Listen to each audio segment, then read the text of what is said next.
Welcome मित्रांनो, तुम्हा सर्वांचं स्वागत आहे। मित्रांनो, आज आपण जिल्हा परिषद हा टॉपिक घेतला आहे आणि पंचायत राज मधील आजपर्यंत आपण बरेचसे टॉपिक कव्हर केलेले आहे आणि आता आपण आज पंचायत राज हा टॉपिक कव्हर करणार आहोत। आणि या टॉपिकचं वैशिष्ट्य म्हणजे असं की यामध्ये आपण ए टू झेड गोष्टी कव्हर करणार आहोत। म्हणजे आतापर्यंत आलेले जे काही PYQ असतील यावर आणि समोर कसे PYQ पडतील या सगळ्या गोष्टींचा ॲनालिसिस करून आपण हे लेक्चर बनवलेलं आहे। तर मित्रांनो, सरळ सेवा ते राज्यसेवा असा वर्ड मी इथे वापरलेला आहे। म्हणजेच काय तर वेगवेगळ्या सरळ सेवा परीक्षा आहेत, जसं आपण बघतो आरोग्य सेवक भरती आहे, ग्रामसेवक भरती आहे, जिल्हा परिषद भरती आहेत वेगवेगळ्या। त्याच्यानंतर आपण बघतो पोलीस भरती आहे, वेगवेगळ्या ज्या काही सरळ सेवा आहेत त्या प्रत्येक सरळ सेवेसाठी। तसंच आपण बघतो की MPSCच्या एक्झाम्स आहेत, कंबाईन एक्झाम आहे, त्याच्यानंतर आपण बघतो राज्यसेवा एक्झाम आहे। प्रत्येक टॉपिक यामध्ये कव्हर करण्यात आलेला आहे। प्रत्येक गोष्टीचं विश्लेषण करून हे जे लेक्चर आहे हे बनवण्यात आलेलं आहे। म्हणजेच मित्रांनो, सर्व स्पर्धा परीक्षांसाठी हे लेक्चर तुम्हाला उपयुक्त असणार आहे आणि असंच आपण लेक्चर सिरीज कंटिन्यू करणार आहोत। अशा प्रकारे आपण पूर्ण पंचायत राज कव्हर करणार आहोत। आतापर्यंत आपण मागील व्हिडिओमध्ये ग्रामीण स्थानिक स्वराज्य संस्थांपैकी आपण बघतो ग्रामपंचायत याबद्दल डिटेल माहिती बघितली, त्याच्यावरचा क्वेश्चनसुद्धा घेतले। नंतर आपण पंचायत समिती घेतली, पंचायत समितीवर एक सेपरेट लेक्चर घेतलं। त्याच्यानंतर कसे प्रश्न विचारले गेले त्याचं ॲनालिसिस कसं केलं, लॉजिक ट्रिक्स आहे त्याचंसुद्धा आपण एक लेक्चर घेतलेलं आहे। आणि आता आज आपण जिल्हा परिषद याबद्दल डिटेल माहिती बघणार आहोत आणि यावरचे जे PYQ आहेत ते आपण समोर नेक्स्ट लेक्चर घेऊ, त्यामध्ये आपण ते PYQ सुद्धा कव्हर करू। म्हणजे मित्रांनो, तुम्हाला ए टू झेड गोष्टी एकाच ठिकाणी मिळणार आहे आणि अशाच नवनवीन अपडेटसाठी माहितीसाठी तुम्ही चॅनलला नक्की सबस्क्राईब करा आणि तुमच्या मित्रमैत्रिणींना सुद्धा व्हिडिओ लिंक शेअर करा, जेणेकरून त्यांना सुद्धा याचा फायदा घेता येईल।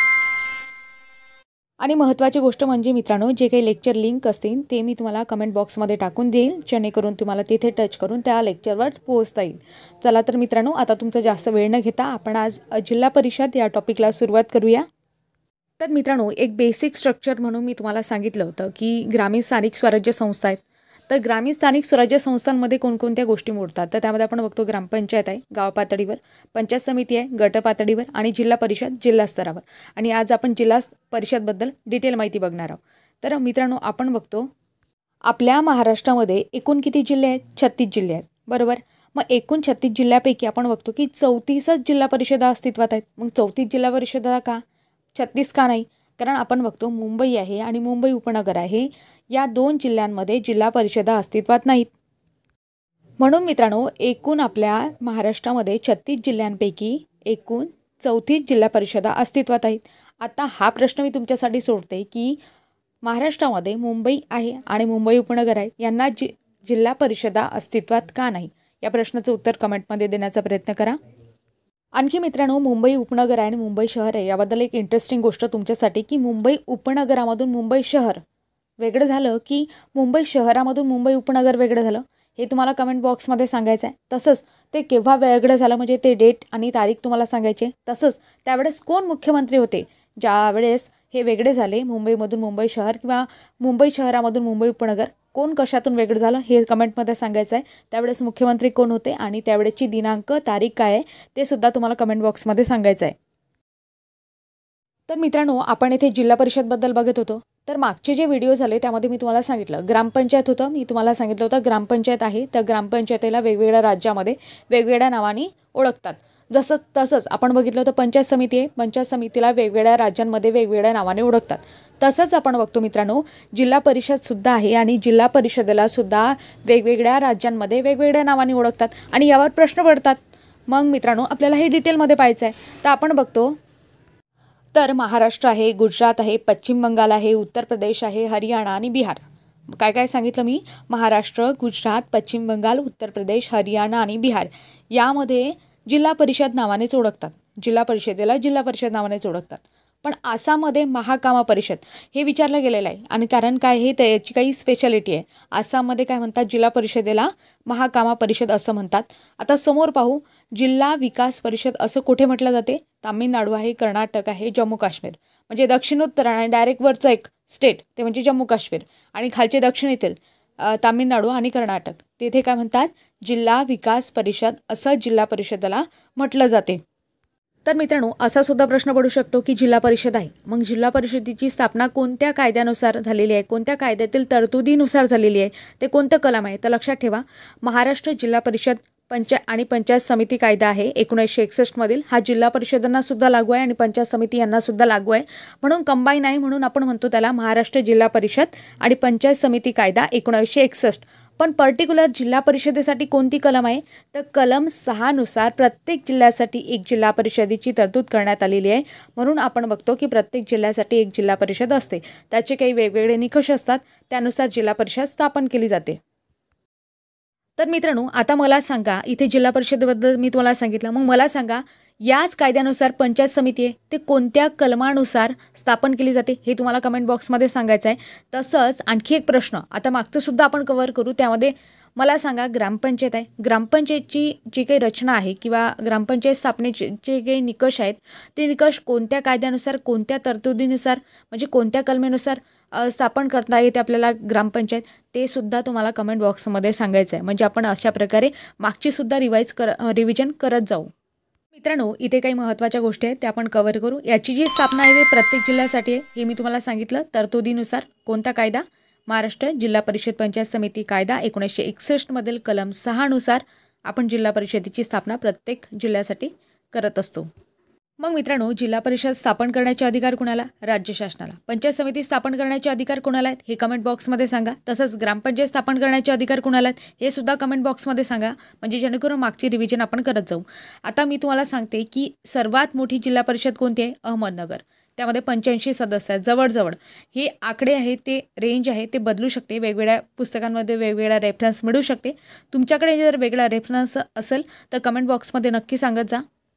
मित्रांनो, तुमचे काही सजेशन असतील, ऑब्जेक्शन असतील, कोणतीही गोष्ट असो, तुम्ही बिंदासपणे कमेंटमध्ये सांगत जा. तुम्हाला कोणत्या टॉपिकवर लेक्चर हवं असेल तर ते सुद्धा सांगत जा, बिंदासपणे सांगा. तर मित्रांनो, आपण इथे बघत होतो की सर्वात मोठी जिल्हा परिषद मी तुम्हाला सांगितली, कोणती सांगितली, अहमदनगर. मग तसंच आपण बघतो सर्वात लहानसुद्धा जिल्हा परिषदा असतील ना, मग कोणत्या आहेत त्या, तर आपण बघतो हिंगोली, ठाणे, पालघर, सिंधुदुर्ग. इथे 55 सदस्य आहेत, म्हणजे जवळजवळ. तर ह्या ज्या आहेत त्या कशा आहेत, सर्वात कमी सदस्य संख्या असणाऱ्या जिल्हा परिषद आहेत. इथे एक शब्द म्हणजे एक लाईन रिपीट झाली, त्यामध्ये सर्वात मोठी जिल्हा परिषद अहमदनगर, आणि खालचं जे सेंटेन्स आहे ते तुम्ही करेक्ट करून घ्याल. सर्वात लहान जिल्हा परिषदा कोणत्या, तर हिंगोली, ठाणे, पालघर, सिंधुदुर्ग हे आहेत. तर सॉरी मित्रांनो, माझ्याकडून घाईघाईमध्ये अशा चुका होतात, तर तुम्ही करेक्ट करून घ्याल. आता आपण बघतो जिल्हा परिषद आहेत, तर जिल्हा परिषदामध्ये एकूण किती विषयांवर काम करत असतात, तर जिल्हा परिषदा जवळजवळ 129 विषय आहेत, त्यावर जिल्हा परिषदांचं कामकाज चालत असते. तर मित्रांनो, समोर आता आपण काय बघणार आहोत, जिल्हा परिषद आहे, जिल्हा परिषदेची सदस्य संख्या बघणार आहोत. तर जिल्हा परिषदेची सदस्य संख्या आपण बघतो 55 ते 85 अशा प्रकारे आहे. म्हणजे ही अपडेटेड माहिती आहे, तुमच्या पुस्तकांमध्ये वेगळी सुद्धा असू शकते, किंवा आणखी या व्यतिरिक्त काही माहिती असेल तर ती सुद्धा तुम्ही नक्की कमेंटमध्ये सांगा. तर मी तुम्हाला सांगितलं होतं मित्रांनो, पंचायत समितीच्या बाबतीत लक्षपूर्वक आहे का, मी शब्द वापरत आहे पंचायत समितीच्या बाबतीत मी तुम्हाला सांगितलं होतं की 20,000 लोकसंख्येमागे एक प्रतिनिधी असतो. मग साहजिक आहे पंचायत समितीच्या डबल असणार आहे, म्हणजे 40,000 लोकसंख्येमागे एक प्रतिनिधी कुठे असणार आहे, तर जिल्हा परिषदेला असतो. मग आता आम्ही सदस्य बघत आहे, तर आम्हाला प्रश्न पडला की जिल्हा परिषदेची सदस्य संख्या ठरवण्याचा अधिकार कोणाला. तर मित्रांनो, जिल्हा परिषदेची सदस्य संख्या ठरवण्याचा अधिकार राज्य निवडणूक आयोगाला नसून राज्य सरकारला असतो. कुणाला असतो, जिल्हा परिषदेची सदस्य संख्या ठरवण्याचा अधिकार राज्य शासनाला असतो. तर मित्रांनो, बरेचसे विद्यार्थी मित्र काय असतात, आपल्या चॅनलशी जुळत असतात, आणि बरेचशा विद्यार्थी मित्रांना ह्या गोष्टी नवीन असतात, त्यांना लवकर लक्षात येत नाहीत. तर मित्रांनो, ह्या गोष्टी लवकर लक्षात येण्यासाठी तुम्ही काय करा, बेसिकपासून ह्या सगळ्या गोष्टी लक्षात घ्या. आता बेसिकपासून कशा घ्यायच्या, त्यासाठी मी याआधी लेक्चर टाकलेले आहेत, ते लेक्चर सिरीज बघा, तुम्हाला एक स्ट्रक्चर समजेल. त्यानुसार तुम्ही लेक्चरनुसार एक लेक्चर फॉलो करत जा, आणि ते प्लेलिस्टला टच करा. कमेंट बॉक्समध्ये तुम्हाला प्लेलिस्ट मिळेल, तिथे ते लेक्चर तुम्हाला सर्व लेक्चर मिळतील. तर मित्रांनो, मी तुम्हाला जिल्हा परिषदेतील जे काही सदस्य संख्या आहे त्याबद्दल सांगितलं. आता आणखी एक महत्त्वाच्या काही गोष्टी आहेत त्यासुद्धा आपण इथे क्लिअर करू. जसं बघा, पंचायत समिती याआधी आपण लेक्चर घेतलं आहे, तर पंचायत समितीचे सभापती याबद्दल मी तुम्हाला सांगितलं आहे. तर पंचायत समितीचे जे काही सभापती असतात ते जिल्हा परिषदेचे आपोआप सदस्य होत असतात, आणि हे जे जिल्हा परिषदेचे सदस्य असतात ते आपल्यामधून एकाची अध्यक्ष म्हणून निवड करत असतात. आणि प्रामुख्याने गोष्ट एक महत्त्वाची म्हणजे उपमुख्य कार्यकारी हे जे असतात जिल्हा परिषदेचे सचिव असतात, मुख्य कार्यकारी अधिकारी नाही. मी खूप वेळा सांगितले आणि आता परत सांगते की उपमुख्य कार्यकारी अधिकारी असतात जे जिल्हा परिषदेचे सचिव असतात. तर मित्रांनो, इथे सुद्धा आरक्षण आपण जसं पंचायत समितीमध्ये बघितलं, ग्रामपंचायतमध्ये बघितलं, त्याचप्रमाणे जिल्हा परिषदमध्ये सुद्धा आरक्षणासाठी त्याच तरतुदी आहेत। SC आणि ST यांना लोकसंख्येच्या प्रमाणात, त्याच्यानंतर OBC 27%, त्यात महिलांना 50% आणि महिलांना 50% आरक्षण। मी तुम्हाला खूप वेळा सांगितलं आहे की आपण 73व्या घटना दुरुस्तीने 33.33% म्हणजे 1/3 इतकं आरक्षण देण्यात आलेलं आहे। कुठे तर जे काही पंचायत म्हणजे आपण बघतो ग्रामीण स्थानिक स्वराज्य संस्था आहे त्यामध्ये किती टक्के आरक्षण देण्यात आलेलं आहे, 33% आरक्षण। कितव्या घटना दुरुस्तीने, 73व्या घटना दुरुस्तीने। परंतु महाराष्ट्र सरकारने कायदा करून किती टक्के आरक्षण दिलेलं आहे ग्रामीण स्थानिक स्वराज्य संस्थांमध्ये, तर 50% आरक्षण दिलेलं आहे। तर महत्त्वाची आरक्षणाच्या बाबतीत एक महत्त्वाची गोष्ट मित्रांनो की अध्यक्ष जे पद असते ते केव्हाही आरक्षित असते आणि उपाध्यक्ष हे जे पद असते ते कोणत्याही पातळीवरील उपाध्यक्ष पद हे कधीच आरक्षित नसते। महत्त्वाचा पॉईंट आहे, कीवर्ड आहे, लक्षात ठेवा, कारण यावर असे प्रश्न पडलेले आहेत।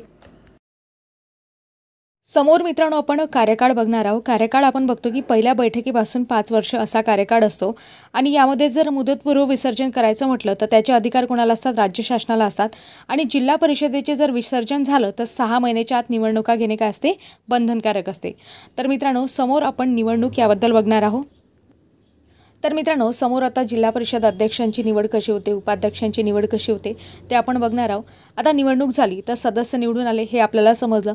मग आता त्यांच्यामध्ये अध्यक्ष आणि उपाध्यक्ष आपल्याला निवडायचे, मग आपण ते कसे निवडू, त्यासाठी काय होते, जिल्हाधिकारी असतात, त्यांची जिल्हाधिकारी एक सभा बोलवतात आणि या सभामध्ये आपण बघतो की अध्यक्षस्थानी जिल्हाधिकारी असतात किंवा त्यांनी प्राधिकृत केलेला एखादा अधिकारी अध्यक्षस्थानी असतो। आणि मग आपण बघतो की यामध्ये काय होते, सदस्य जे असतात ना त्यांच्या अध्यक्षतेखाली सदस्य काय करतात, आपल्या सभासदांमधून एकाचे अध्यक्ष आणि एकाची उपाध्यक्ष म्हणून निवड करतात। आणि समजा उमेदवारास समान मतं पडली, अशा वेळेस काय असते, समान मते पडल्यास चिठ्ठ्या टाकून निर्णय घेतला जातो। आणि एखादा सदस्य जर त्याच्या कारकिर्दीत समजा 10 वर्षापेक्षा जास्त काळ जिल्हा परिषदेचा अध्यक्ष किंवा उपाध्यक्ष म्हणून कार्यरत असेल तर तो पुन्हा अध्यक्ष किंवा उपाध्यक्ष म्हणून निवडून येण्यास कसा असतो, अपात्र असतो, म्हणजे पात्र नसतो। लक्षात घ्या मी काय स्टेटमेंट म्हटलं, महत्त्वाचं स्टेटमेंट आहे। आणि ज्या विद्यार्थी मित्रांना हे स्टेटमेंट समजलं नसेल त्यांच्यासाठी परत एक गोष्टीपासून आपण सुरुवात करू। मी तुम्हाला सांगितलं होतं जिल्हा परिषद आहे, जिल्हा परिषदेला अध्यक्ष आहे आणि उपाध्यक्ष आहे। जिल्हा परिषद अध्यक्षांचा कार्यकाळ प्रत्येकी जिल्हा परिषद अध्यक्ष आहे आणि उपाध्यक्ष यांचा कार्यकाळ प्रत्येकी 2.5 वर्ष असतो। मग आपण बघतो मग 2.5 वर्ष, 2.5 वर्ष, 2.5 वर्ष आणि 2.5 वर्ष अशा प्रकारे 4 वेळाच ते 2.5 अशा प्रकारे 4 वेळाच ते निवडून येऊ शकतात। म्हणजेच हा आपण कार्यकाळ पकडला तर त्यामध्ये 10 वर्ष असा कार्यकाळ होतो। म्हणजे 10 वर्षापेक्षा जास्त जर कोणी अध्यक्ष आणि उपाध्यक्ष म्हणून निवडून येत असेल तर ते समोर निवडून येण्यासाठी काय असतात, तर अपात्र असतात। तर मित्रांनो आपण बघतो ह्या ज्या निवडणूक आहे यासाठी आपण बघतो प्रत्यक्ष प्रौढ मतदार पद्धतीने होत असतात। राज्य निवडणूक आयोग त्या निवडणुका घेत असतात। याच्यासाठी प्रभाग यादी आहे ती जाहीर केली जाते, मतदान यादी तयार केली जाते आणि मतदान यादी तयार करण्याचं काम कोणाचं असते, जिल्हाधिकारी यांचं असते। आणि त्याला अंतिम मान्यता कोण देते, तर विभागीय आयुक्त हे जे आहेत त्याला अंतिम मान्यता देत असतात। आणि यासाठी उमेदवाराचं वय किती असावं लागते, तर 21 वर्ष असावे लागते आणि पर्टिक्युलरली लक्षात घ्या की मतदार यादीमध्ये त्याचं नाव असायला लागते। अशा प्रकारे काही निकष आहेत ज्यामुळे आपण निवडणुका घेऊ शकतो, कशाच्या, जिल्हा परिषदेच्या बाबतीत। तर मित्रांनो आपण सदस्य बघितले, सदस्यांची निवडणूक बघितली, त्याच्यानंतर अध्यक्ष बघितले, त्यांची निवडणूक कशी होते ते बघितलं। म्हणजे हे सगळं आपण बघितलं निवडणुकी संदर्भात। परंतु आपण बघितलं निवडणुकी संदर्भात समजा वाद झाला तर अशा वेळेस हा वाद आपण कुठे सोडू शकतो, त्याच्यासाठी काही अपील करता येते काय, तर हो त्याच्यासाठी अपील करता येते। कुठे करता येते, तर बघा निवडणुकीसंदर्भात जर समजा वाद झाला तर 30 दिवसाच्या आत आपल्याला विभागीय आयुक्त यांच्याकडे दाद मागता येते। म्हणजेच 30 दिवसाच्या आतमध्ये आपण बघतो विभागीय आयुक्त यांच्याकडे आपल्याला अपील करता येते। आणि समजा विभागीय आयुक्त यांनी दिलेला जो निर्णय तो सुद्धा आपल्याला आवडला नाही किंवा त्या विरोधात सुद्धा अपील करायची असेल तर मग कुठे करता येते, तर 30 दिवसाच्या आत राज्य शासनाकडे अपील करता येते। अशा प्रकारे मित्रांनो ही जी अपीलाची प्रोसेस असते आणि राज्य शासनाचा अंतिम निर्णय जो असतो ना तो यामध्ये अंतिम असतो। आता मला एक गोष्ट सांगा, इथे जिल्हा परिषदेच्या बाबतीत मी तुम्हाला ह्या गोष्टी सांगितल्या, मग तसंच जर असलं समजा पंचायत समितीचा निवडणुकीसंदर्भात वाद झाला तर कुठे अपील करता येते आणि त्या संदर्भात आणखी अपील कुठे करता येते आणि कोणाचा निर्णय अंतिम असतो हे कमेंट बॉक्समध्ये सांगायचं आहे तुम्हाला। आणि तेच ग्रामपंचायतीच्या बाबतीत सुद्धा सांगायचं आहे मित्रांनो। म्हणजे अशा प्रकारे तुमची मागची सुद्धा रिव्हिजन होते। म्हणून मित्रांनो, तुमच्यासाठी प्रश्न की पंचायत समितीच्या संदर्भात निवडणुकीसंदर्भात वाद झाला तर अपील कोणाकडे करता येते आणि अंतिम निर्णय कोणाचा असतो हे सांगायचं आहे. तसंच ग्रामपंचायतीच्या बाबतीत निवडणुकीसंदर्भात वाद झाल्यास अपील कुठे करता येते आणि अंतिम निर्णय कोणाचा असतो हे तुम्हाला कमेंट बॉक्समध्ये सांगायचं आहे. तसंच मित्रांनो, जिल्हा परिषद समितीमध्ये जे काही निवडून आलेले सदस्य असतात त्यांच्या संदर्भात जर आपण बघतो बडतर्फी करण्याचा अधिकार कुणाला असतो, तर 2 बडतर्फीचे अधिकार असतात. आपण बघतो की गैरवर्तणुकीच्या कारणास्तव राज्य शासनाला असतात आणि राज्य निवडणूक आयोगानुसार सुद्धा काही अपात्रतेचे निकष असतात. आता आपण सुरुवातीला राज्य निवडणूक आयोग आहे त्यांच्यानुसार अपात्रतेचे निकष पाहू. समजा खर्चाचा हिशोब मुदतीस न दिल्यास, सादर न केल्यास आणि त्यासाठी योग्य स्पष्टीकरण न दिल्यास आणि महत्त्वाची गोष्ट म्हणजे अपात्रता कालावधी जो असतो राज्य निवडणूक आयोगाच्या आदेशाच्या दिनांकापासून पुढील 5 वर्ष ठरवला जातो. अशा प्रकारे काही महत्त्वाच्या गोष्टींसाठी राज्य निवडणूक आयोग आहे तो सदस्यात अपात्र ठरवू शकतो. मग अशा प्रकारे आपण बघतो राज्य शासनसुद्धा काही कारणास्तव अपात्र ठरू शकते. मग राज्य शासन कोणत्या कारणास्तव अपात्र ठरवेल, तर राज्य शासनाला वाटेल की समजा लज्जास्पद एखाद्या सदस्याने वर्तणूक केली असेल, त्याच्या कर्तव्यात कसूर केले असेल, अशा वेळेस काय होते ठराव पास केला जातो एक आणि 2/3 बहुमताने तो ठराव किमान मंजूर व्हायला पाहिजे आणि अशा वेळेस मग त्या सदस्याला गैरवर्तणुकीच्या कारणास्तव राज्य शासन काय करू शकतो अपात्र करू शकतो. तर मित्रांनो, रजेबाबत सुद्धा काही महत्त्वाच्या तरतुदी आहेत त्या आपण बघू. त्यामध्ये आपण बघतो की 30 दिवसाची रजा जर पाहिजे असेल तर त्याच्यासाठी मंजुरीची आवश्यकता नसते. 30 ते 90 दिवसाची रजा पाहिजे असेल तर त्यासाठी स्थायी समितीची आवश्यकता असते आणि स्थायी समिती काय आहे हे मी तुम्हाला समोर सांगणारच आहे. आणि 90 दिवसापेक्षा जास्त जर रजा पाहिजे असेल त्यासाठी राज्य शासनाची आवश्यकता म्हणजे राज्य शासनाच्या मंजुरीची आवश्यकता असते. अशा प्रकारे काही महत्त्वाच्या गोष्टी आहेत रजेबाबत. तसंच मित्रांनो, अध्यक्ष व उपाध्यक्ष यांना एका वर्षात 180 दिवसांपेक्षा जास्त रजा मंजूर होत नाहीत.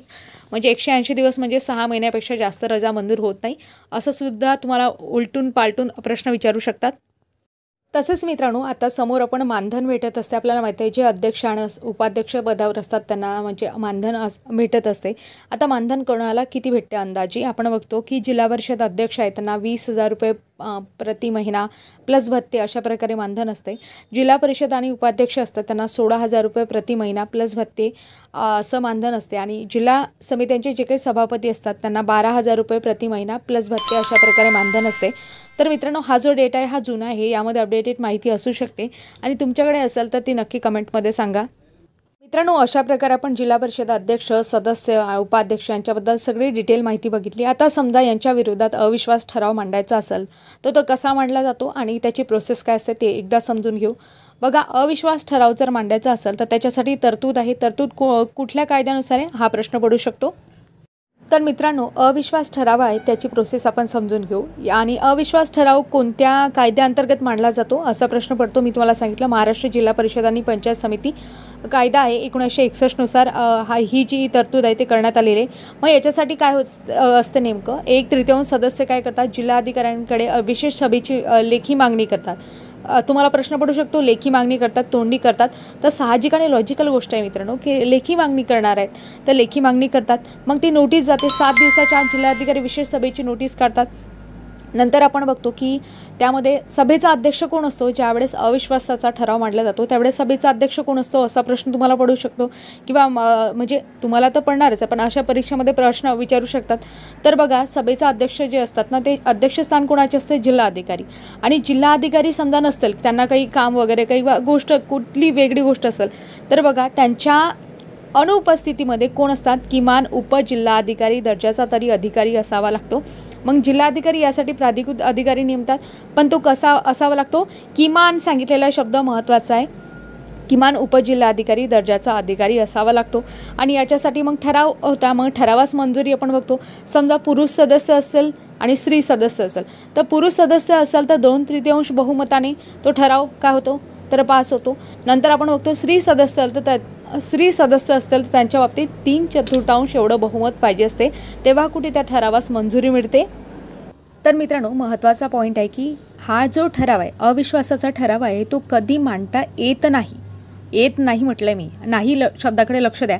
तर निवडणूक झाल्यापासून पहिल्या 6 महिन्यामध्ये मांडता येत नाही आणि एखादा ठराव समजा मांडला आणि किंवा फेटाळला गेला तर तो नव्याने 1 वर्षापर्यंत मांडता येत नाही. आणि अविश्वास ठरावाकरता बोलवण्यात आलेली विशेष सभा कोणत्याही कारणास्तव तहकूब केली जात नाही. महत्त्वाचा पॉईंट आहे म्हणून लक्षात ठेवा. तर मित्रांनो, मागे आपण बघितलं जिल्हा परिषद याच्यामध्येच याच लेक्चरमध्ये की सदस्य आहेत त्यांना कसं अपात्र ठरू शकतो राज्य निवडणूक आयोग आणि आपण बघतो राज्य शासन दोन्ही सुद्धा अपात्र ठरू शकतात आणि कसे कसे निकष असतात ते आपण बघितलं. मग तसंच जिल्हा परिषदेचे अध्यक्ष आणि उपाध्यक्ष यांच्या बाबतीत सुद्धा आहे. तर बघा, राज्य शासन जिल्हा परिषद अध्यक्ष आणि उपाध्यक्ष यांच्यात कर्तव्याची कसूर केली असेल किंवा गैरवर्तन केलं असेल किंवा लज्जास्पद वर्तन केलं असेल अशा वेळेस त्यांना पदावरून दूर करू शकतो. तर मित्रांनो, इथे एक गोष्ट लक्षात घ्या. आता समोर आपण जिल्हा परिषदेचे अध्यक्ष आणि उपाध्यक्ष यांचे कार्य बघणार आहोत, परंतु त्याआधी आपल्याला जिल्हा परिषदेच्या सभा काय असतात ते समजून घेणं गरजेचं आहे. आपण जसं ग्रामसभा बघितली, ग्रामपंचायतीच्या सभा बघितल्या, त्याच्यानंतर पंचायत समितीच्या सभा बघितल्या आणि आता आपण काय बघत आहोत, जिल्हा परिषदेच्या सभा बघत आहोत. आता तुम्हाला मागचं सुद्धा मी तुम्हाला रिकॅप करेल. तर बघा, जिल्हा परिषदेच्या ज्या काही सभा असतात आणि याची तरतूद कशामुळे झाली, कोणत्या कायद्यामुळे झालेली आहे, महाराष्ट्र जिल्हा परिषद आणि पंचायत समिती 1961 मधील कलम 111 लक्षात ठेवायचं. 111 याच्यानुसार जिल्हा परिषदेच्या सभा याबद्दल तरतूद करण्यात आलेली आहे. तर मित्रांनो, जिल्हा परिषदेची सभा बघण्याआधी मी तुम्हाला काही गोष्टी क्लिअर करते. बघा, मी तुम्हाला सांगितलं होतं ग्रामपंचायत आहे, तर ग्रामपंचायतीची प्रत्येक महिन्याला किमान एक सभा व्हायला पाहिजे. किमान हा शब्द महत्त्वाचा आहे. कमीत कमी प्रत्येक महिन्याला एक सभा ग्रामपंचायतीच्या बाबतीत, आणि तेच जर आपण ग्रामसभेच्या बाबतीत बघितलं तर प्रत्येक वर्षात कमीत कमी 4.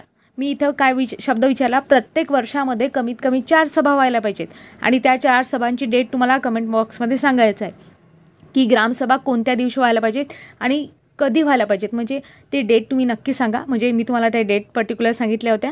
जसं मी तुम्हाला एक्झाम्पल देते की 26 जानेवारी या दिवशी ग्रामसभा व्हायलाच पाहिजे. मग अशा कोणत्या 4 तारीख आहेत त्यामध्ये ग्रामसभा व्हायला पाहिजे ते तुम्ही कमेंट बॉक्समध्ये सांगा.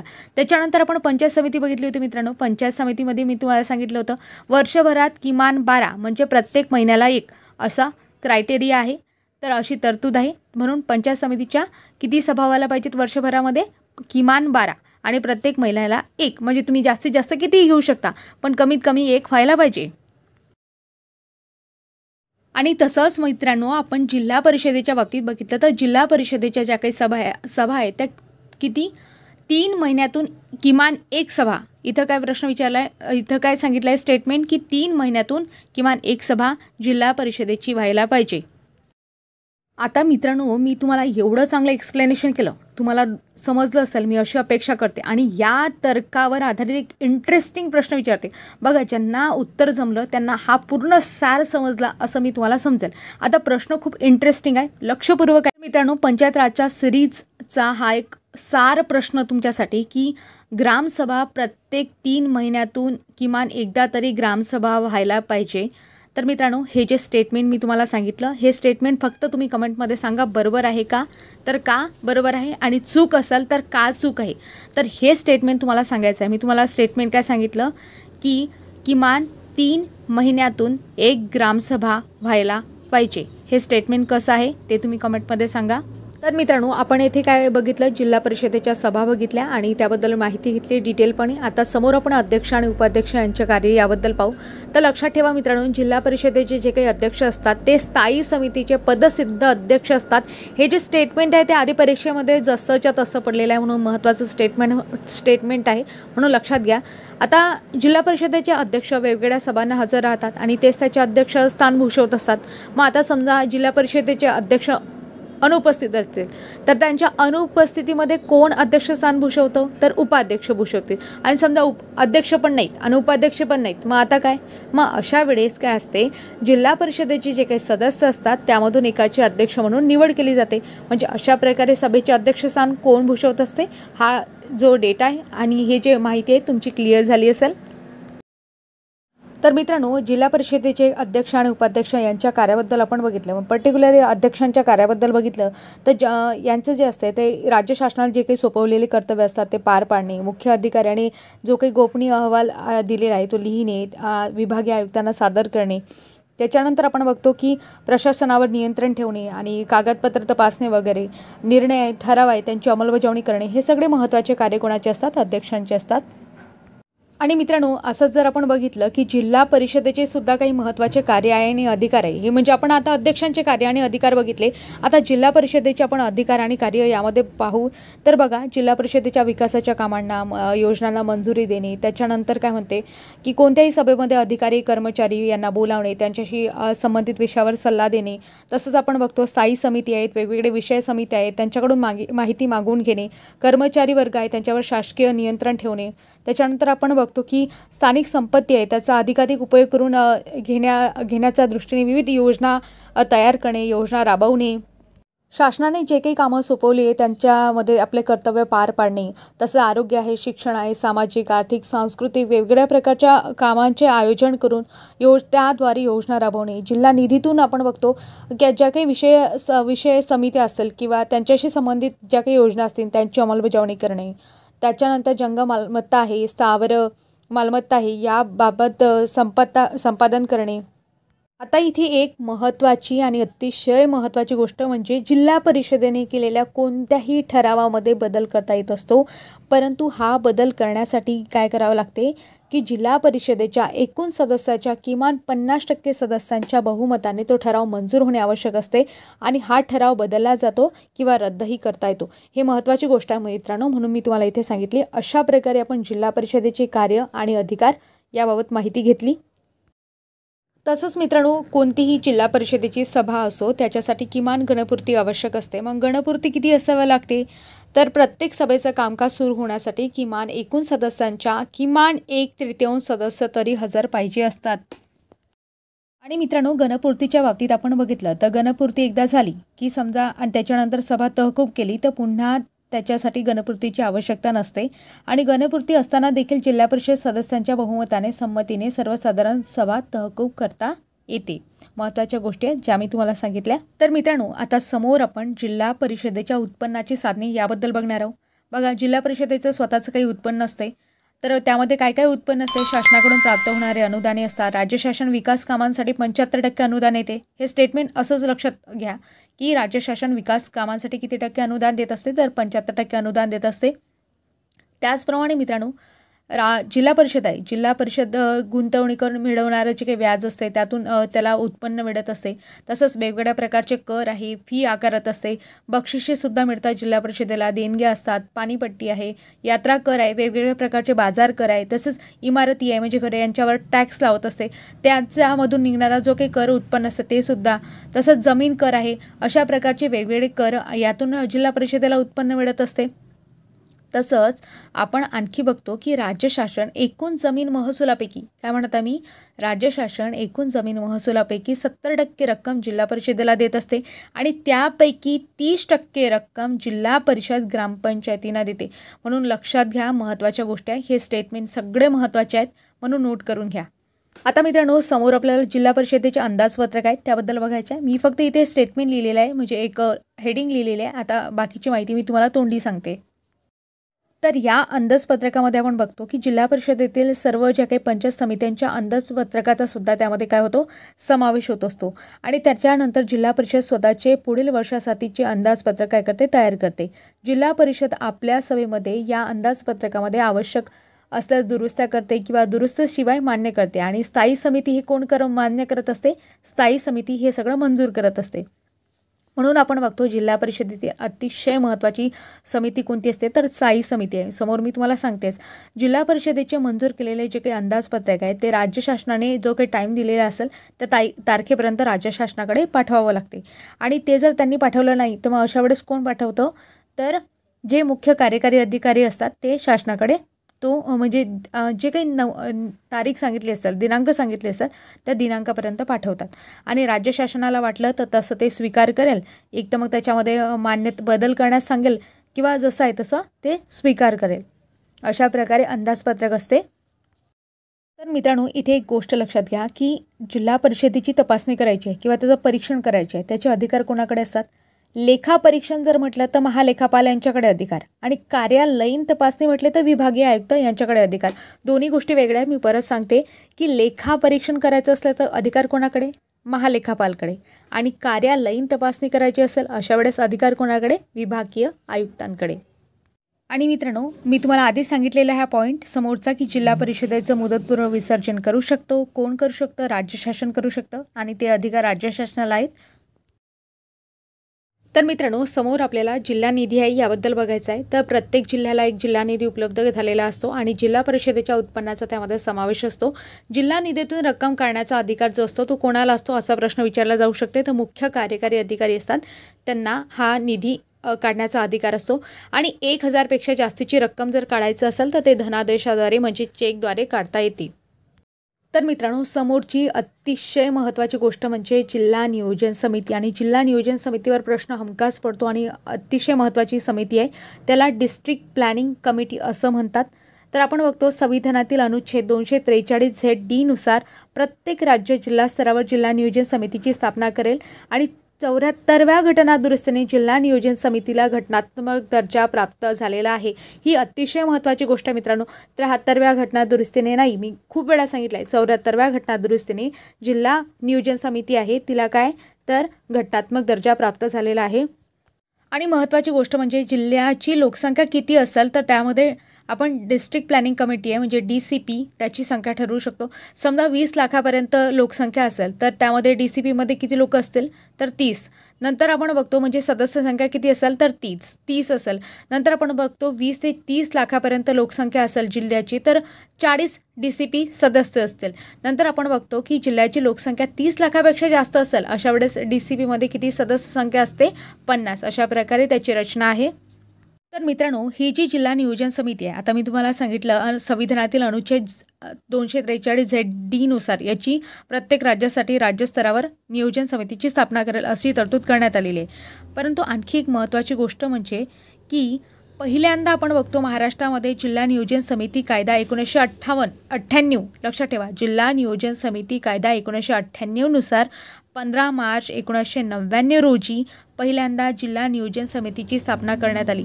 महत्त्वाचं स्टेटमेंट आहे म्हणून लक्षात घ्या की महाराष्ट्रामध्ये जिल्हा नियोजन समिती कायदा 1998 नुसार 15 मार्च 1999 मध्ये पहिल्यांदा जिल्हा नियोजन समितीची स्थापना करण्यात आली. आणि मित्रांनो, हा जो कायदा आहे महाराष्ट्र जिल्हा नियोजन समिती 1998चा या कायद्यानुसार आपण बघतो की महाराष्ट्रातील DPC म्हणजे मी तुम्हाला काय सांगितलं डिस्ट्रिक्ट प्लॅनिंग कमिटी म्हणजे जिल्हा नियोजन समितीची रचना. त्यामध्ये आपण बघतो एकूण सदस्यांपैकी 5/4 सदस्य जे असतील ते निर्वाचित असतील तर 1/5 जे काही सदस्य असतील ते कसे असतील नामनिर्देशित असतील. अशा प्रकारे त्यामध्ये तरतूद केलेली आहे. आणि आपण बघतो हे जे सदस्य आहेत त्यामध्ये आपण बघतो की सदस्य पंचायत आणि नगरपालिका सदस्यांकडून निवडले जातील. हे महत्त्वाची गोष्ट आहे. म्हणजेच मित्रांनो, आपण बघतो की जिल्हा नियोजन समितीमध्ये जेवढे काही सदस्य असतील साध्या सोप्या भाषेमध्ये सांगायचं झालं तर 5पैकी 4 सदस्य निवडून आलेले असतील आणि 5पैकी 1 सदस्य जे असतील ते नामनिर्देशित असतील. अशा प्रकारे रचना सांगितलेली. आणि यामधला अतिशय महत्त्वाचा भाग म्हणजे याचे अध्यक्ष, उपाध्यक्ष आणि सचिव यावर प्रश्न पडतो आणि हमखास प्रश्न पडतो. तर कंबाईनला खूप वेळा प्रश्न पडतो यावर आणि राज्यसेवे प्रिलिम्सला कदाचित पडू शकतो तर मेन्सला हमखास प्रश्न असतात यावर.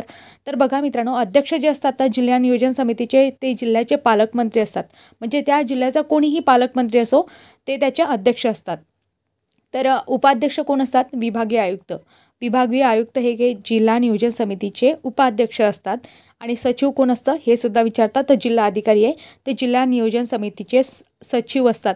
हे तिन्ही स्टेटमेंट मी जे तुम्हाला सांगितले ना ते अतिशय महत्त्वाचे आहे. यावर प्रश्न पडतात म्हणून लक्षात ठेवा.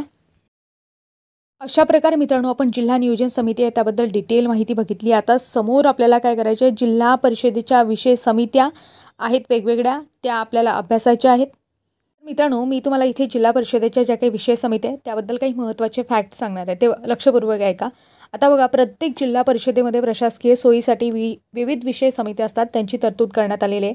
आणि ह्या ज्या विषय समित्या स्थापना आहे त्याची जिल्हा परिषदेच्या पहिल्या सभेपासून 1 महिन्याच्या आत केली जात असते. हे महत्त्वाचं स्टेटमेंट आहे की ज्या काही विषय समित्या असतात जिल्हा परिषदेच्या त्याची स्थापना आपण बघतो जिल्हा परिषदेच्या पहिल्या सभेपासून 1 महिन्याच्या आत केली जाते. आणि जिल्हा परिषदेच्या स्थायी समितीसह एकूण 10 समित्या असतात. हा प्रश्न विचारला जातो की जिल्हा परिषदेमध्ये स्थायी समितीसह एकूण 10 समित्या असतात आणि या समित्यांमार्फत जिल्हा परिषदेचे जे कामकाज काय असते ते चालत असते. आता कोणकोणत्या महत्त्वाच्या 10 समित्या आहेत ते आपल्याला बघायचं आहे. तर मित्रांनो, जिल्हा परिषदेमधील अतिशय महत्त्वाची समिती म्हणजे स्थायी समिती आणि स्थायी समितीवर हमखास प्रश्न पडतात. यातल्या प्रत्येक स्टेटमेंटवर प्रश्न पडतो म्हणून मी समित्या ज्या आहेत ते डिटेलमध्ये घेतल्या आहे.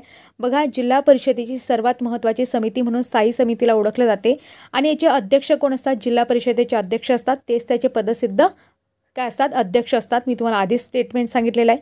सचिव आपण बघतो उपमुख्य कार्यकारी अधिकारी असतात. डेप्युटी CEO इथे मुख्य कार्यकारी अधिकारी नाहीत, लक्षात ठेवा. सचिव कोण असतात?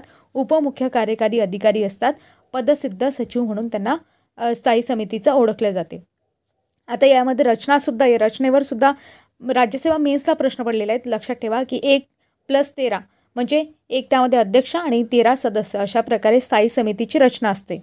आणि यापुढे जाऊन मित्रांनो, आणखी महत्त्वाची गोष्ट म्हणजे 13 सदस्य असतात. मी तुम्हाला सांगितलं एक तर अध्यक्ष असणार आहे. अध्यक्ष जिल्हा परिषदेचे अध्यक्ष आहे ते बुक झालेले आहेत ऑलरेडी. मग 13 सदस्यांची विल्हेवाट कशी, म्हणजे नेमके कसे सदस्य, कोणकोणते सदस्य असतात? तर 13 सदस्यांपैकी 5 जे असतात ना ते विषय समित्यांचे सभापती असतात. 8 जे असतात ना ते जिल्हा परिषदेचे सदस्य असतात आणि किमान 2 सदस्य हे STचे किंवा SCचे असतात. SC किंवा STचे असतात. मी परत सांगते रचना मित्रांनो, की रचनेमध्ये मी तुम्हाला सांगितलं 1+13, 1 जे आहेत ते अध्यक्ष आहेत, ते ऑलरेडी आहेतच बुक. मग 13 आहेत, 13ची आपण विभागणी केली तर कोण कशासाठी आपण बघतो. 13पैकी 5 विषय समित्यांचे सभापती, 8 जिल्हा परिषदेचे अध्यक्ष म्हणजे सदस्य आणि किमान 2 सदस्य असतात ती SCची किंवा STचे असतात. अशा प्रकारे स्थायी समिती ही अत्यंत महत्त्वाची समिती आहे म्हणून मी इथे डिटेलमध्ये ॲनालिसिस घेतलेला आहे. आता स्थायी समिती एवढी महत्त्वाची आहे, नेमकं काम काय करते ही स्थायी समिती? बघा, जिल्हा परिषदेचा अर्थसंकल्पांना अंतिम मंजुरी देणे. लक्षात ठेवा, हा प्रश्न तुम्हाला विचारू शकतात की जिल्हा परिषदेच्या जे काही अर्थसंकल्प असतात त्याला अंतिम मंजुरी कोण देते? तर लक्षात ठेवा, कोण देत असते? स्थायी समिती ही जिल्हा परिषदेच्या अर्थसंकल्पांना अंतिम मंजुरी देत असते. महत्त्वाचं स्टेटमेंट आहे, नोट करून घ्या. समोर आपण बघतो की जिल्हा परिषदेच्या दैनंदिन कामकाजाचा प्रशासकीय आढावा घेणे वगैरे हे कामं जे असतात ते स्थायी समिती करत असते आणि इतर ज्या विषय समित्या असतात त्यावर सुद्धा ही नियंत्रण ठेवत असते. म्हणून मित्रांनो, स्थायी समिती अतिशय महत्त्वाची समिती आहे. आता समोर मित्रांनो आपल्याला समाज कल्याण समिती याबद्दल बघायचं आहे. ही एक विषय समिती आहे. आता आपण बघतो यामध्ये सभापती कोण असतात? समाज कल्याण या समितीच्या नावावरून तुम्ही काही गोष्टी लक्षात ठेवू शकता. यामध्ये SC आणि STचे सदस्य असतात. महत्त्वाची गोष्ट म्हणजे तरतूद जी आहे याची ते जिल्हा परिषद आणि पंचायत समिती कायदा 1961 मधील कलम 83(3) नुसार समाज कल्याण समितीची स्थापना करण्यात येते आणि याचे सचिव जे असतात ना जिल्हा समाज कल्याण अधिकारी असतात आणि याची रचना 1+11 ही रचना विचारतात. जशी स्थायी समितीची विचारतात ना त्याचप्रमाणे जिल्हा म्हणजे समाज कल्याण समिती आहे त्याबद्दल सुद्धा रचना विचारतात 1+11 आणि यामध्ये किमान 2 सदस्य जे असतात ते अनुसूचित जमातीचे असतात. हा सुद्धा प्रश्न पडलेला आहे की समाज कल्याण समितीमध्ये किमान 2 सदस्य जे असतात ते अनुसूचित जमातीचे असावेत. आणि महत्त्वाची गोष्ट म्हणजे मित्रांनो, समाज कल्याण जी काही समिती आहे ती अस्पृश्यता निर्मूलन आहे, मागासवर्गीयांसाठी विविध योजना राबवणे अशा प्रकारचे कामं करत असते. अशा प्रकारे मित्रांनो आपण समाज कल्याण समिती आहे त्याबद्दल डिटेल माहिती घेतली. आता समोर आपण कृषी समिती आहे आणि पशुसंवर्धन व दुग्ध विकास समिती आहे याबद्दल बघणार आहोत. तर मित्रांनो, कृषी समिती आहे. कृषी समितीचे सचिव कोण? जिल्हा कृषी अधिकारी हे कृषी समितीचे सचिव.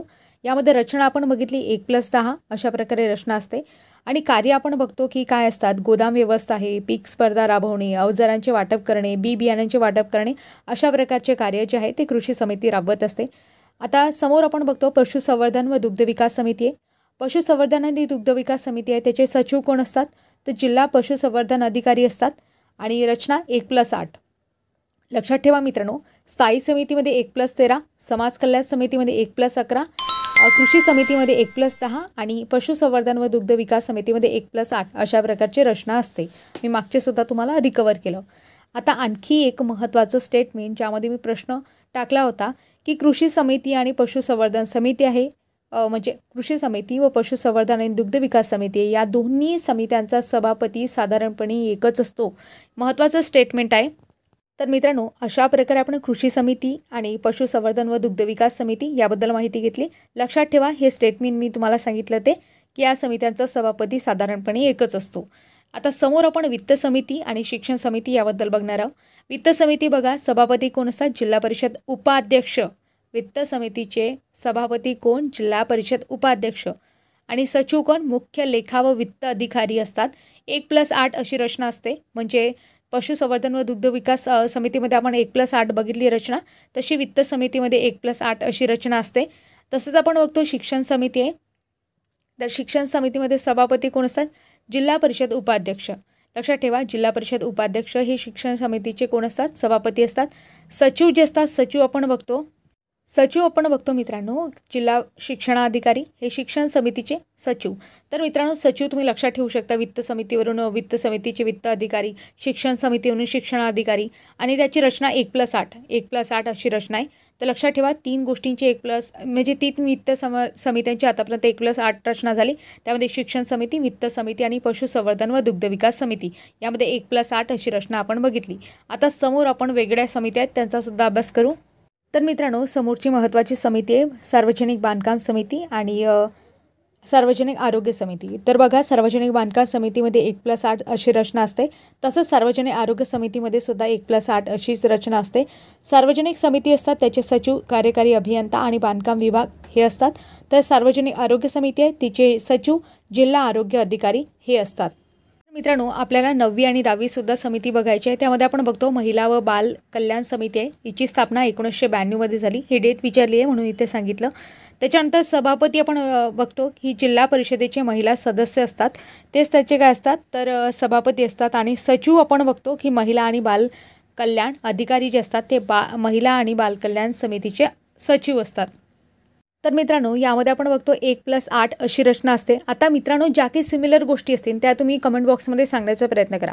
मला सांगा की 1+8 रचना असणाऱ्या किती विषय समित्या आहेत आणि कोणकोणत्या आहेत ते सांगा। त्याच्यानंतर 1+11 रचना असणाऱ्या किती विषय समित्या आहेत त्याची रचना सांगा। 1+13 वाल्या कोणत्या समित्या आहेत त्यांची रचना सांगा। म्हणजे अशा प्रकारे तुमच्या ह्या सर्व 10 समित्या पाठ झाल्या पाहिजेत। तर मित्रांनो, आता महत्त्वाची गोष्ट म्हणजे महिला व बाल कल्याण समितीबाबत की यामध्ये रचना 1+8 असते आणि किमान 70% महिला यामध्ये असायला पाहिजे, कारण महिलांसाठी समिती आहे तर किमान महिला किती असायला पाहिजेत? 70% महिला असायला पाहिजेत। तर मित्रांनो, आपण बघतो जलव्यवस्थापन व स्वच्छता समिती आहे, यामध्ये अध्यक्ष आपण बघतो जिल्हा परिषद अध्यक्ष असतात आणि याची रचना 1+11 अशाप्रमाणे असते। महत्त्वाची गोष्ट आहे, मी तुम्हाला काय सांगितलं, जलव्यवस्थापन व स्वच्छता समितीचे अध्यक्ष कोण? जिल्हा परिषद अध्यक्ष हे असतात। आणि याचे पदसिद्ध सचिव कोण असतात? अप्पर मुख्य कार्यकारी अधिकारी जे असतात हे याचे पदसिद्ध सचिव असतात। तर मित्रांनो, आणखी महत्त्वाची गोष्ट यामध्ये अशी की पदसिद्ध सदस्य कोणते असतात? त्यामध्ये कृषी, वित्त आणि काम या तिन्ही समित्यांचे सभापती असतात, हे याचे पदसिद्ध कोण असतात? सदस्य असतात। अशा प्रकारे मित्रांनो 10 महत्त्वाच्या समित्या आहेत, विषय समित्या, त्या आपण कव्हर केल्या। मित्रांनो, समोर आता आपण मुख्य कार्यकारी अधिकारी आहे, CEO चीफ एक्झिक्युटिव्ह ऑफिसर असं ज्यांना म्हणतो, त्याबद्दल आपण आता डिटेलपणे माहिती बघणार आहोत। तर याची तरतूद कशी काय करण्यात आली? तर महाराष्ट्र जिल्हा परिषद आणि पंचायत समिती कायदा आहे 1961, त्यामधील कलम 94 नुसार जिल्हा परिषदेला एक मुख्य कार्यकारी अधिकारी असावेत असे तरतूद करण्यात आलेली आहे आणि त्यांना आपण काय म्हणतो? चीफ एक्झिक्युटिव्ह ऑफिसर असं इंग्लिशमध्ये म्हणतो। आणि यांचा दर्जा कसा असतो? भारतीय प्रशासकीय सेवेतील IAS वरिष्ठ अधिकाऱ्यांसारखा याचा दर्जा असतो आणि यांची निवड संघ लोकसेवा आयोग म्हणजे UPSC यातून केली जाते आणि नेमणूक कोण करत असते? राज्य शासन करत असते आणि याचं वेतन जे आहे संबंधित राज्याच्या निधीतून देण्यात येते। तसंच मित्रांनो, यांचे कार्य आपण बघितले, तर कार्य कशामध्ये सांगितलेले आहे? महाराष्ट्र जिल्हा परिषद व पंचायत समिती कायदा 1961 मधील कलम 95 नुसार बघा, 94 नुसार अधिकाऱ्यांची नेमणूक सांगितलेली आहे, म्हणजे असायला पाहिजेत, आणि 95 नुसार त्यांचे कार्य सांगितलेले आहेत। तर लक्षात ठेवा यामध्ये काय काय काम असते, त्यांचं काय कार्य असते? तर जिल्हा ग्रामीण विकास यंत्रणेचे प्रमुख कार्य म्हणून त्यांचं कार्य असते। जिल्हा परिषदेचे अधिकारी कर्मचारी यांच्यावर देखरेख ठेवणे, नियंत्रण ठेवणे, जिल्हा परिषदेच्या वर्ग क्लास 1, क्लास 2 अधिकाऱ्यांच्या 2 महिन्यापर्यंतच्या रजा मंजूर करणे, त्यांना गोपनीय अहवाल लिहिणे। त्याचप्रमाणे आपण बघतो जिल्हा परिषदेच्या वर्ग 3 व वर्ग 4च्या श्रेणीतील कर्मचाऱ्यांची नेमणूक करणे, आणि महत्त्वाची गोष्ट म्हणजे मित्रांनो, मी तुम्हाला सांगितलं की जिल्हा परिषदेच्या वर्ग 3 व 4च्या श्रेणीतील कर्मचाऱ्यांची नेमणूक करणे, म्हणून आपण बघतो ग्रामसेवक यांची निवड वगैरे हे जे असतात ते कोण करत असते, ते मुख्य कार्यकारी अधिकारी हे करत असतात। नंतर आपण बघतो की जिल्हा परिषद पंचायत समिती आहे, जिल्हा परिषद आहे, पंचायत समिती आहे, जिल्हा परिषदेच्या ज्या काही विषय समिती आहे त्यांच्या बैठकांना हजेरी लावणे, अंदाजपत्रक तयार करणे, स्थायी समितीला सादर करणे, नंतर जिल्हा निधीतून रक्कम काढणे आणि त्यांचा वाटप करणे हे जे कार्य असतात हे कोणाचे असतात, CEO यांचे असतात। तसंच मित्रांनो आपण बघतो उपमुख्य कार्यकारी अधिकारी आहेत, त्यांना डेप्युटी CEO असं म्हणतो। तर त्यांचे काही अधिकार असतात ते आपल्याला बघायचे आहे। जिल्हा परिषदेचे पदसिद्ध सचिव म्हणून त्यांना आपण ओळखतो। बघा मी काय सांगितलं तुम्हाला, जिल्हा परिषदेचे पदसिद्ध सचिव म्हणून आपण डेप्युटी CEO आहेत, म्हणजे उपमुख्य कार्यकारी अधिकारी त्यांना ओळखत असतो। आणि त्यांची निवड कशी होत असते, MPSC थ्रू होत असते, म्हणजे महाराष्ट्र लोकसेवा आयोग आहे, आणि नेमणूक कोण करतो, शासन करत असतो। अशा प्रकारे महत्त्वाची गोष्ट आपण बघितली। तर डेप्युटी CEO यांच्याबद्दल आपण महत्त्वाचे कार्य बघितले। तर मित्रांनो अशा प्रकारे आपण जिल्हा परिषद हा जो टॉपिक आहे तो संपूर्ण कव्हर केला। आता यामध्ये काही महत्त्वाचे मुद्दे सुद्धा राहिले आहेत, ते सुद्धा मी तुम्हाला सांगून देते की प्रत्येक जिल्हा परिषद आपला प्रशासकीय अहवाल जो असतो तो प्रशासकीय अहवाल प्रसिद्ध करत असते, आणि तो अहवाल राज्य विधिमंडळाच्या प्रत्येक सभेपुढे ठेवला जातो। नंतर आणखी महत्त्वाची गोष्ट म्हणजे जिल्हा परिषदेने आकारलेला कोणताही कर असो, फी असो, बेकायदेशीर असल्यास किंवा अन्यायकारक असल्यास त्याबाबत राज्य शासन त्याची आकारणी निलंबित करू शकतो। नंतर आणखी महत्त्वाची गोष्ट म्हणजे राज्य शासन संबंधित जिल्हा परिषदेची चर्चा करून तिच्या मुख्यालयाचे ठिकाण निश्चित करू शकतो। आणि नंतर महत्त्वाची गोष्ट म्हणजे याचे जे ठिकाण आहे ते जिल्ह्यात किंवा जिल्ह्याबाहेरही असू शकते। आणि सगळ्यात महत्त्वाची गोष्ट मी तुम्हाला सांगितले की जिल्हा परिषदेकडे एकूण 129 कामे असतात, म्हणजे 129 कामं सोपवण्यात आली आहे। त्यामध्ये कृषी आहे, वणी आहे, पशुसंवर्धन आहे, दुग्ध विकास आहे, शिक्षण, समाज कल्याण, आयुर्वेद, वैद्यकीय, सार्वजनिक आरोग्य, दळणवळण, इमारती, पाटबंधारे आहेत, सार्वजनिक आरोग्य आहे, प्रसिद्धी आहे, सामूहिक विवाह आहे, ग्रामीण आहे, गृहनिर्माण आहे इत्यादी विभागांचा समावेश होतो। तर मित्रांनो या संबंधित जे काही प्रश्न असतील, आता प्रश्न जे म्हणजे आयोगाचे असतील, मग MPSC प्रिलिम्स असो, मेन्स असो, सगळे प्रश्न आपण कव्हर करू। ग्रुप बीला आलेले सगळे प्रश्न कव्हर करू, सरळ सेवामध्ये आलेले प्रश्न आपण कव्हर करू, म्हणजे वन लायनर ते तुम्हाला A to Z गोष्टी ॲनालिसिस करून मी तुम्हाला तेथे सांगणार आहे। हा टॉपिक पूर्ण बघा, या टॉपिकवर तुम्ही रिव्हिजन करा, प्रश्न आपण लगेच घेऊ। काय झालं मित्रांनो नेमकं की आज काय होतं, म्हणजे आमच्या गावामध्ये सध्या रोड कन्स्ट्रक्शन सुरू आहे आणि त्यातच आज लाईन गेलेली होती। आज माझ्याकडे डेटा खूप होता, तसं माझ्याकडे डेटा नसते, डेटा उरतच नाही, कारण लेक्चर अपलोड करण्यासाठी 4-5 GB पर्यंत डेटा लागतो, आणि तसं आज डेटासुद्धा अवेलेबल होता, परंतु काय झालं चार्जिंगच नव्हती, त्यामुळे स्ट्रेस होता की डेटा आपल्याकडे आहे पण चार्जिंग मोबाईलमध्ये नव्हती, त्यामुळे लेक्चर बनवू शकले नाही, म्हणून त्यासाठी मी क्षमस्व आहे। आणि यापुढे आपण पटापट लेक्चर अपलोड करू। तर मित्रांनो तुम्हाला हे लेक्चर कसं वाटलं हे कमेंटमध्ये नक्की सांगा, आणि अशाच अपडेटेड माहितीसाठी आणि चॅनलला नक्की सबस्क्राईब करा, तसेच तुमच्या मित्रमैत्रिणींना लिंक शेअर करा। तर भेटूया नवीन व्हिडिओ लेक्चरमध्ये नवीन भागात। तोपर्यंत तुम्हा सर्वांचे मनापासून आभार, धन्यवाद मित्रांनो।